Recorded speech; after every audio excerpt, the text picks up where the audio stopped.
my Hans family, and welcome to day 5 of Hansween. You know the drill, Hansween is 31 tutorials in the month of October, which means a new tutorial every day. I had a broken doll written on my list of looks to do, but then decided I wanted a little twist with a bloody exposed look straight chillin' underneath. Product details and all the shit you need to know for Halloween is down below. Let's do it. Starting with Yo Bare Face, let's sketch out the broken down pieces. Since I am painting in purple, I used a purple lip liner to do so. Since we're going to be including under our arms and we're going to be moving in this look, we want to use water activated paints because they dry completely matte and they stay in place. I'm custom mixing the paints to get my exact shade of purple I'm looking for.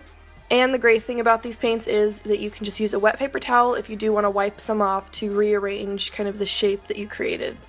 With a small detail brush and some black eyeshadow, I start to draw out the broken pieces and cracks into the purple. The pieces we left open will be the exposed bloody skull, so all of the cracks would move outwards from that point.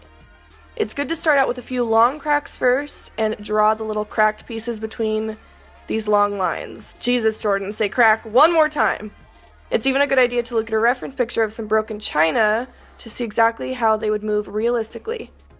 You can create some really organic shapes with it, or you can go more for a very geometric style. It's a good idea to leave some little gaps open so it shows where some little tiny shards have fallen out.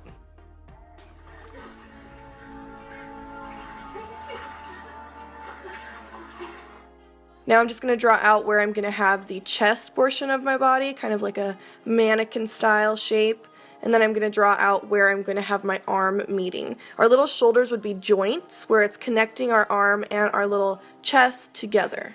Same with the neck, we want a little tiny gap in between that as well. Anywhere where your body would bend, you basically want to create a kind of gap where a joint would be. With white body paint mixed with just a teensy bit of yellow, I fill in where our skull mouth is and the little bit of cheekbones that would show through. If you don't know exactly where to put these, feel around on your face to feel the shape that's already there right under your skin. Also fill in where you have the little pieces of shards missing with that white and the rest of your nose and body. Fill in the hollows of the skull with some maroon or black, and you can use the darker paint to shape your cheekbones how you prefer. You know how much I adore using cream paints to blend on top of water activated ones to highlight. I add this to the high points of the face and body where the light would catch, and this will also help make our shoulder joints look really circular by focusing on the center top portion. Now with black body paint, I solidify the lines around my shoulders and neck so that I can begin the shading process. Mixing between a dark purple eyeshadow and black, I want to make the shoulder joints look like a ball. Intensify the shadow right up against the line of our chest because that would cast the shadow down onto the shoulder. Same goes to the arm. Go right up to that line and create a soft gradient inwards. Under our arms would be the darkest because absolutely zero light would be hitting there. Draw a line just a little bit lower than our first on our neck because this is the gap that would allow our doll body to move. Fill with purple shadow, and just like the joints, it would be a little darker inside, mainly towards the two sides of our neck. In the remaining cracks and lines on our face and body, draw out with some maroon to signify dark blood. I even filled in the nose and made some of the cracks a little thicker because I want more blood pooling there, you know. With a red shadow and an angled brush, I'm just going to draw out the teeth. This is pretty much the exact same method I used on my torn skull mouth that's all stapled up and shit if you saw that tutorial. Just drawing it out and then starting to draw the gums as well. The gum line goes in between each tooth, and draw these at more of an angle so that it doesn't look like it's just going straight up and flat. With that same red shadow, I'm blending this all out with more of a kind of erratic motion because the blood would be very messy. Keep the red darker towards the top where that purple broken part would be casting a shadow down, and blend just a little bit between each gum line. Do the same method all over any of the exposed parts of the skull. Here I'm just switching to a black shadow to darken up our lines.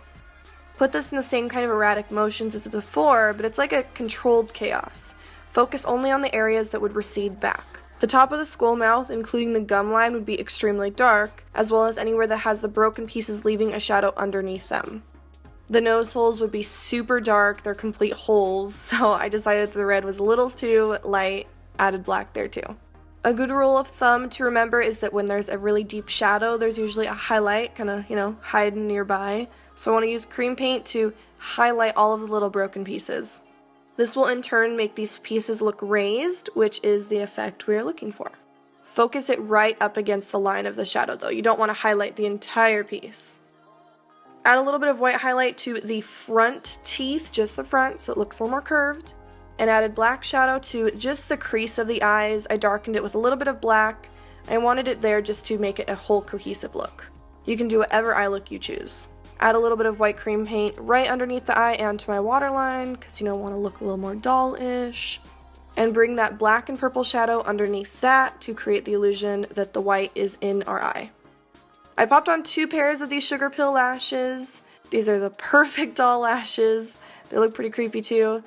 And filled in my eyebrows just a little bit with some blue shadow so it went with the wig. We already highlighted all the broken pieces, but now we need to highlight our entire bodies. You can see that white cream paint right up against that line. Ooh, it makes the world of difference. So do this all around your little mannequin body, and use a little bit of purple shadow on the sides of the face to contour the face and the body even more. I threw on this awesome curly wig from Rockstar Wigs. It's one of my new favorite wigs ever. And I felt that it wasn't dollish enough, it wasn't like cutesy enough, so I wanted a few little blue dots here and there, and filled in a pink heart on the side with some pink body paint, and then darkened around that with the same red shadow. Draw on some little black circles to show that these are the bolts holding all of our pieces together, and pop on the contacts of your choice. These are the little X contacts from Camo Eyes. And that's it. I hope you guys liked my little version of a broken doll with just a little bit of gore to spice it up. Use the hashtag Hansween so I can see your looks, and subscribe if you haven't already. I just love the fuck out of you guys, and I'll see you tomorrow. Yeah,